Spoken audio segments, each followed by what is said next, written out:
Hello বন্ধুরা, welcome back to my channel. তোমরা সবাই কেমন আছো অবশ্যই আমাকে কমেন্ট করে জানাবো। অনেকদিন পর নতুন একটা ভিডিও নিয়ে তোমাদের সামনে হাজির হলাম। এমনি লাইভ ভিডিও করি, শর্ট ভিডিও আপলোড করি, কিন্তু লং ভিডিও দেওয়া হয় না। এটা শর্ট ভিডিও বানাইতে চাইছিলাম, কিন্তু পরে এডিট করতে যেয়ে দেখি যে লং ভিডিও হয়ে গেছে, তো লং ভিডিও তোমাদের আপলোড দিলাম। তো তোমরা সবাই কেমন আছো অবশ্যই আমাকে কমেন্ট করে জানাবা।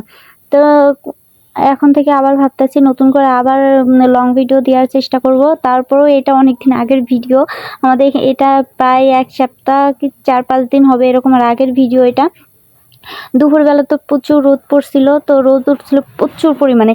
আবার কয়েকদিন ঠান্ডা ছিল, এখন আবার এই যে বৃষ্টি হয়ে এখন আবার এই যে আজকে 3 দিন ধরে প্রচুর গরম।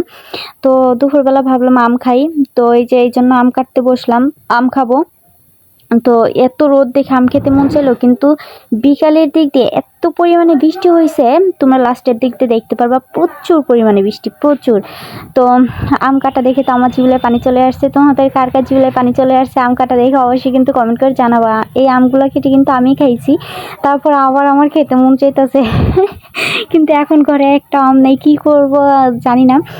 এই আম আনতে হবে, আম দেখি আনতে বলবো তোমাদের ভাইয়াকে, আম আনতে বলবো। তারপরে প্রচুর আম খেতে মন চাইছে। আজকে 3 দিন ধরে যে কি পরিমাণে গরম পড়ছে, রান্না করতে গেলে তো পুরো ঘেমে নিয়ে অস্থির হয়ে যায়। আর আমি যে বাড়িতে চলে আসছি ঢাকা থেকে, সেটাও তোমাদেরকে মানে ভিডিও লং ভিডিও করে তোমাদেরকে জানাইনি। একবারের জন্য আমার শ্বশুরবাড়িতে চলে আসছি। আগে তো আমি থাকতাম ঢাকাতে, একবারের জন্য বাড়িতে চলে আসছি, সেটাও তোমাদেরকে বলি নাই। লাইভে যতটুকু সম্ভব বলি। তো একবারের জন্য বাড়িতে আসছি, তোমাদেরকে কোনো লং ভিডিও করে দেখানোও হয় নাই, তোমাদের ভিডিওতে বলাও হয় নাই। তো এই যে দেখো আমগুলো আমি মোটা মোটা করে কেটে নিব, ঝিরিঝিরি করে কাটবো না, মানে মরিচের গুঁড়া আর লবণ দিয়ে একসাথে মিক্স করে। তারপরে এইভাবে না, আমার বর খেতে পারে না, বলেছি তোমার দাঁত কি যে এমনি করে খাও, আমার এইভাবে না আম খেতে ভালো লাগে। কামড়াই কামড়াই একটু লবণ থাকলে, তারপরে একটু মরিচ থাকবে, আর কামড়াই কামড়াই খাবো। ওহ, এটা সেই টেস্ট, এটা টেস্টই আলাদা তোমাদের সাথে। তো এই আম কাটা দেখি কার কার জিভে পানি আসছে, কার কার খেতে মন চেতেছে কাঁচা আম, অবশ্যই কমেন্ট করে জানাবেন অনেক দিন পর ভিডিও নিয়ে আসলাম, তো আবার কাঁচা আম নিয়ে।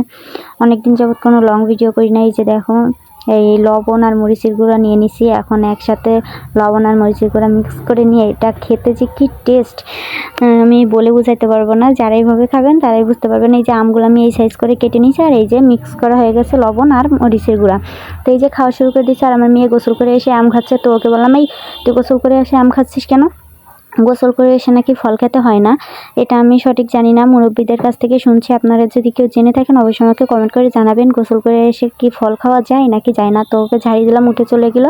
আর এই যে আপনাদের ভাইয়া এখানে বসে আছে, এক টুকরো আম মুখে দিয়ে দেখেন মুখটার অবস্থা করতেছে কি দেখেন তারপর পানি খাচ্ছে, দেখেন এক টুকরো আম মুখে দিয়ে মুখের অবস্থা করতেছে কি টকের জ্বালায়। তো এই যে দেখো কি পরিমাণে বৃষ্টি শুরু হয়েছে বিকালের দিকে, এই রোদ আবার এই প্রচুর পরিমাণে বৃষ্টি শুরু হয়েছে। এই ভিডিওটা তো আমি আগেও বললাম, অনেকদিন আগে আমি ভিডিওটা এডিট করছি। এই যে বৃষ্টিতে আপনাদের ভাইয়া গোসল করলো, অনেকদিন আগে ভিডিওটা করে রাখছি, আমি আজকে এডিট করলাম। তো সবাই ভালো থাকবেন, সুস্থ থাকবেন, আগামী দিনে আবার নতুন একটা ভিডিওর সাথে হাজির হব।